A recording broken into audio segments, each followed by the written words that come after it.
మనిషికి ఒక న్యాయం అన్నటువంటి ధోరణిని తెలంగాణ కాంగ్రెస్ పార్టీకి సంబంధించినటువంటి క్రమశిక్షణ సంఘం మానుకోవాల్సి ఉంది. చిన్నారెడ్డి మాట్లాడినటువంటి మాట తప్పే, అతని మీద యాక్షన్ తీసుకుంటాం, టిక్కెట్ అమ్ముకున్నారు అన్నటువంటి కాన్సెప్ట్ని అని చెప్పుకొచ్చారు. అమ్ముకోలేదు అంటే గనక చిన్నారెడ్డి లాంటి వాళ్ళు ఎందుకు మాట్లాడతారు? ఎవరు డబ్బులు తిన్నారో కదా ఎంక్వైరీ చేయాల్సింది. డబ్బులు ఎవరు తిన్నారు అన్నది ఎంక్వైరీ చేయడం అనేసి అనడం తప్పంటాం ఒక ఆస్పెక్ట్. ఓకే, అది వదిలేద్దాం.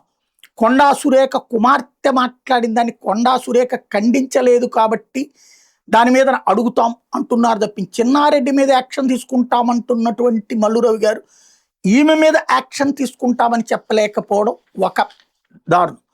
మరొకటి వచ్చేటప్పటికి ఏదైతే నల్గొండకు సంబంధించిన కోమటిరెడ్డి రాజగోపాల్ రెడ్డి మీద ఎవరూ కంప్లైంట్ చేయలేదు కాబట్టి దాన్ని వదిలేస్తామంటే, ఎవరన్నా కంప్లైంట్ చేస్తేనే యాక్షన్ తీసుకోవాలనుకున్నాం. ఇంకా క్రమశిక్షణ సంఘం ఏంటి? ఆయన ఓపెన్గానే మాట్లాడాడు కదా, చాటుగా మాట్లాడలేదు కదా, లేదా ఏదన్నా ఇంటర్నల్ మాటలు కాదు, ఓపెన్గా మాట్లాడినప్పుడు యాక్షన్ తీసుకోలేనప్పుడు క్రమశిక్షణ సంఘం ఎందుకు?